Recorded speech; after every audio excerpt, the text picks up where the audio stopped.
The Innovators Network. Welcome to the Killer Innovation Show, the longest continuously produced podcast in history. Each week, Phil McKinney brings you the insights and strategies to amplify your creativity and innovation skills. Here's your host, Phil McKinney. This episode is sponsored by Zoom. With Zoom, you can streamline your communication, collaboration, and creativity all in one place. Zoom is the market-leading platform that provides video meetings, voice, webinars, and chat across desktops, phones, tablets, and conference room systems. To learn more about Zoom and sign up for your free account, visit killerinnovations.com/Zoom.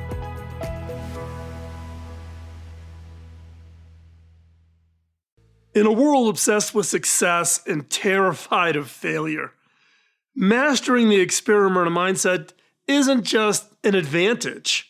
It's the key to unlocking your innovation and creativity skills. By the end of this episode, you'll discover how great innovators transform every outcome, whether that is good or bad, into valuable data, changing not just how you approach setbacks, but how you view really the entire journey of creation and discovery. The difference between getting stuck and breaking through often isn't about talent or how much resources you have in the form of money, etc. It's about how you interpret and respond to what happens along the way, all those speed bumps you run into. Through real stories of teams facing seemingly catastrophic failures, including a product demo that literally burst into flames, you'll see exactly how successful innovators maintain that unstoppable momentum by approaching every situation as an experiment, rich with insights.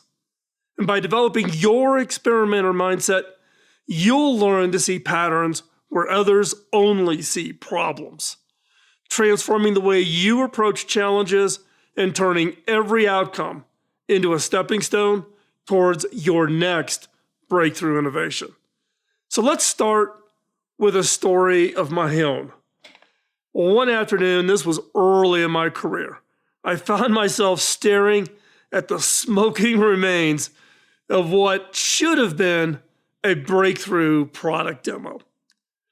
The prototype had literally caught on fire in front of a critically important potential new investor. Now, most people would have called this a catastrophic failure. But what happened next shaped my entire approach to innovation and success. Now, instead of panicking, our VP of engineering calmly pulled out his notebook and started taking detailed notes about the failure. He said that things like, "Oh, this is fantastic data." And he did it with genuine excitement, not trying to cover up a total disaster. He said that now we know exactly what doesn't work. That moment fundamentally changed how I viewed success, failure, and everything in between. We've all been conditioned to see outcomes in binary terms, success or failure. But what if I told you this mindset was holding you back from your greatest potential? What if every outcome, regardless of whether it met your expectations, could be transformed into valuable data for future successes? So let me show you how this plays out in everyday work situations. Take something as common as team meetings. Most people see heated discussions as a sign of conflict or failure to align, but experimenters view these moments as data about where ideas need refinement. One engineering team I've been advising started keeping what we called a friction log. This is a log of all the hot button issues that came up during meetings. This noted the points of disagreement not as problems, but as areas requiring deeper investigation. Now, this simple shift transformed their most contentious meetings into their most productive ones. It led to breakthrough solutions that would have just been glossed over or ignored if everyone had just nodded in agreement. This is the essence of the experimenter mindset, and it's revolutionizing how innovation leaders and organizations approach their challenges. But before we dive deeper, let me ask you something. When was the last time you celebrated a failure because of what it taught you? When was that? The experimenter mindset isn't just about being willing to fail. It's about approaching every situation as a laboratory for learning, as a positive, as part of educating yourself. During my years working with innovation teams at HP and advising countless startups over the years, I've identified 5 core characteristics that define what I refer to as the experimenter DNA. Now, more importantly, I've discovered really the specific actions underneath each of these elements that can help you develop. So let's start off. Number 1, an experimenter has a hypothesis-driven thinking. At its core, hypothesis-driven thinking means never making blind assumption of what will or won't work. Instead, you frame every initiative as a testable prediction, transforming kind of those vague ideas into clear experiments that can generate meaningful data. How to do that? Frame every project or initiative as a testable hypothesis. If we do X, then Y will happen because of Z. Then create small, quick experiments to test those assumptions before you make any really big commitments to the project. Next, keep a running list of your current assumptions and actively look for ways to validate or invalidate them. Next, set clear success criteria before starting any experiment.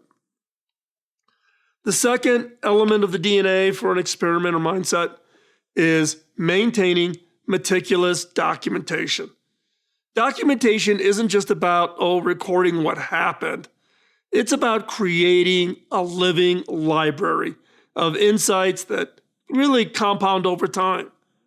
The most successful experimenters I've worked with treat their documentation as their most valuable asset, using it to identify patterns and extract insights that would otherwise be lost to memory. Now, in the past, as an engineer coming up in the early 80s, working in Silicon Valley, every engineer was required to have your lab notebooks where each page was numbered. You dated it. You actually validated the date for your lab partner in the cube next to you. It was the ultimate gold record of the research, tests, experiments, and became crucial historically to create your patents. For some reason, we've gotten out of that. We don't keep the level of documentation that we should. We should. So how do you do that? So you should maintain what I call a discovery journal. Record not just what happened, but your thought process behind the decisions. Why did you set the experiment up a certain way? Next, document your failures with the same rigor as your successes. Go through and collect the data. Create templates for capturing experimental results that include the initial hypothesis, methodology, observed results, lessons learned. And then next, schedule regular review sessions to analyze your documented experiences and extract the patterns. So now you got the documentation. Third element of the DNA, emotional detachment. The ability to separate yourself from the experimental outcomes is perhaps really the most challenging and crucial characteristic of being an experimenter. This isn't about being cold or unfeeling. It's about maintaining the objectivity needed to learn from every result, whether it matches your expectations or not. Next, practice referring to outcomes as results rather than successes and failures. And then, when reviewing results, use objective language. The data shows instead of I failed at. And then, create a personal ritual to help you separate yourself from the outcomes.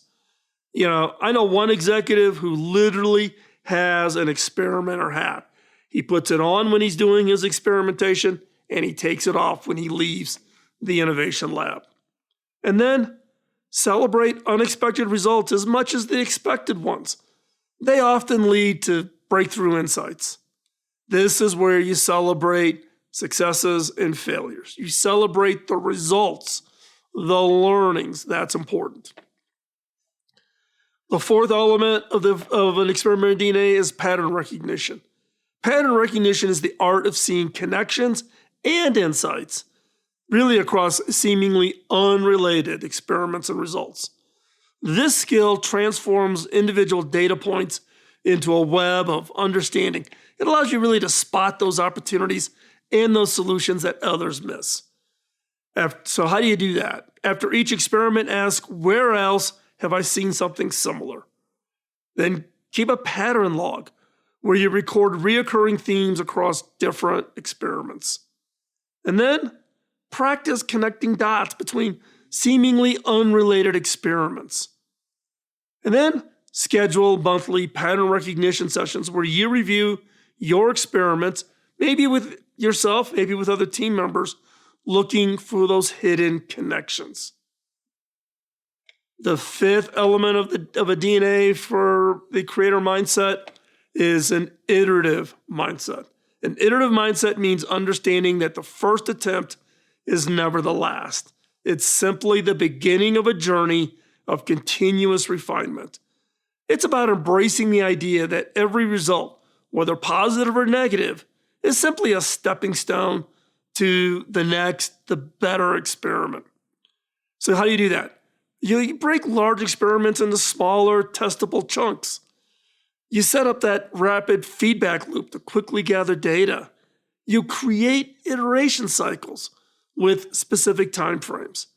I kind of recommend 1 week cycles for most experiments.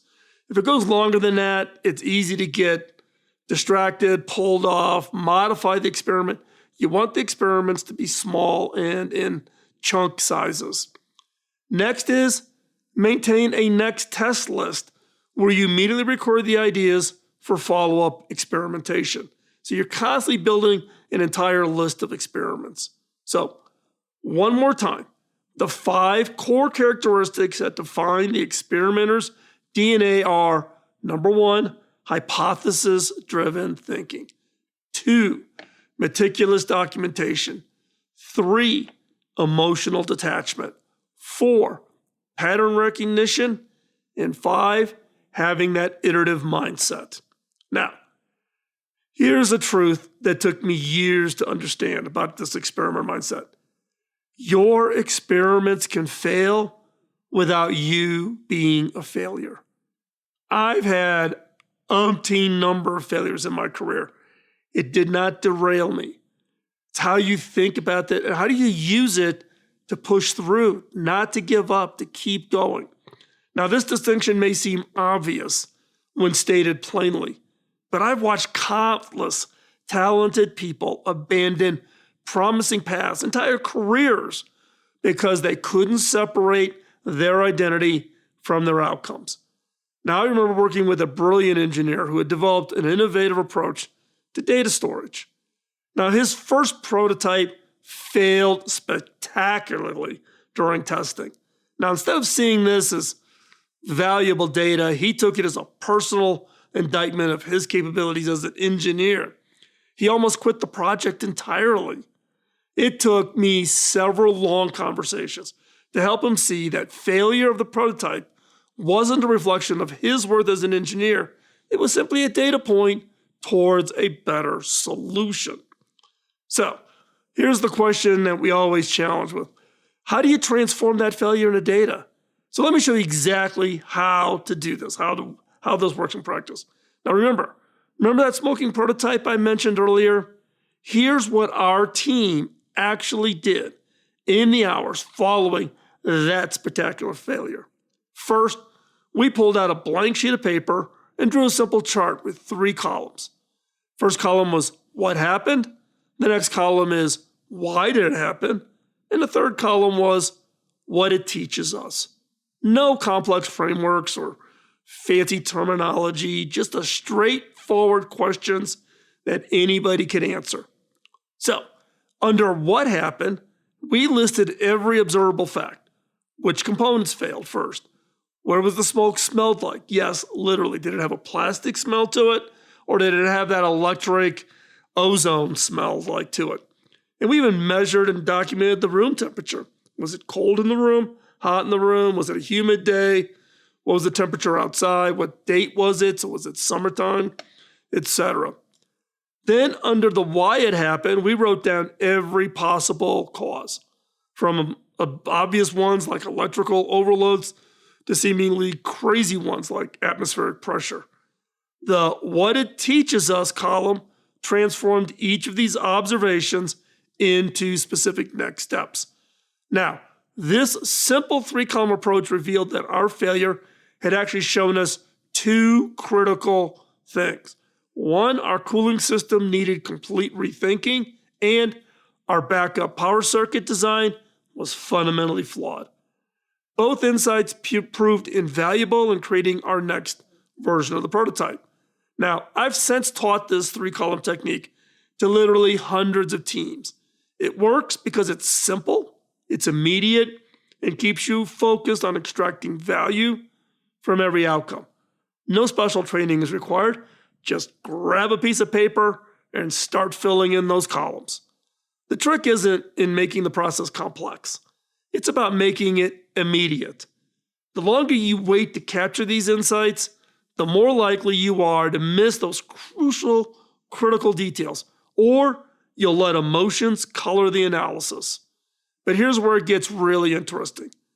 What happens when you start collecting these insights over time? Not just the one, but keep doing it. One of the most powerful aspects of this 3-column approach is how it compounds over time. Each experiment, regardless of its immediate outcome, adds to your database of knowledge. I've watched teams transform seemingly devastating setbacks. I don't know what could be more devastating than having your prototype catch on fire, literally flames, in front of an investor. But you can turn that around, and I've seen engineering teams turn those into breakthrough innovations, not because of any single insight, but because they maintained a running record of what didn't work and why. Think about Thomas Edison's famous quote about finding 10,000 ways that wouldn't work to create the light bulb. That's the experimenter mindset in action. Each failure wasn't just a standalone data point. It was another piece in the growing puzzle that eventually revealed the solution. Now, this compounding effect, this repeated and capturing, makes the transition from traditional thinking to experimenter mindset so powerful. But how do you start making this shift in your own work? How do you get your own experimenter mindset engaged? So to develop this experimenter mindset isn't about dramatically changing who you are. It's about gradually shifting how you view outcomes. Start small. The next time something doesn't go as planned, resist the urge to label it as a failure. Instead, ask yourself, what data did this experience give me? How can I use this information to improve the next attempt? Changing the questions you ask can transform how you view the situations. Instead of, why did this fail? Ask, what did this teach me? Instead of, what went wrong? Ask, what information did I gain? The experimenter mindset extends far beyond individual projects or career success. It fundamentally changes how you approach life's challenges, whether that's a personal relationship with your significant other, with your kids, your manager.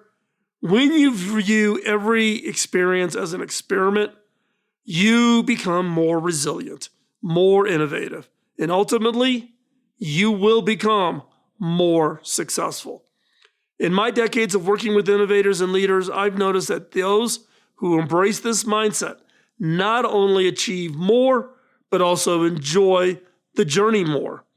They're less stressed by setbacks because they see them as valuable data points rather than some personal failure on them. Remember, that engineer with the smoking prototype I mentioned at the beginning, That failure led to a complete redesign that not only solved the original problem, but created 3 additional patentable innovations. That's the power of an experimental mindset in action. The question isn't whether you'll face setbacks. Look, you will, I continue to experience failures. The question is, will you see them as failures, or will you see them as experiments providing valuable data for your next success? So, thanks for spending this time, staying right here to the end. Nothing makes this work of producing the content, putting out these videos, more meaningful than knowing that it helps you on your career journey. If you're getting value from the insights, join the community by hitting the subscribe and that bell icon to be notified each and every time we post. For those who want to dig deeper, our channel members get access to monthly live streams, Q&As, access to the episodes before everybody else, and access to exclusive resources.